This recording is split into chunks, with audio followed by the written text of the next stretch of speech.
If you have at least $400 saved for an emergency, you're already better off than 1/3 of Americans, according to the Federal Reserve. Many people struggle with managing their finances, and only a few are responsible with their money. Having a good relationship with money doesn't mean being wealthy. It means making responsible choices, avoiding careless decisions, and being comfortable with your income and expenses. People often remain broke because they lack clear financial goals, don't prepare for emergencies, fail to budget, and think only in the short term.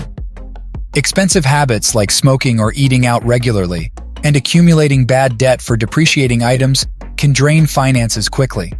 Some people spend money to impress others, which can lead to financial trouble.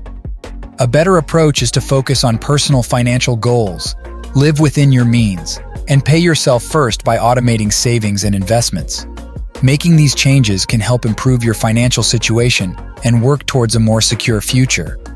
If you're interested in learning more about personal finance and investing, subscribe to my channel and hit the like button if you find this video helpful. And I help teach people about money, personal finance, and investing.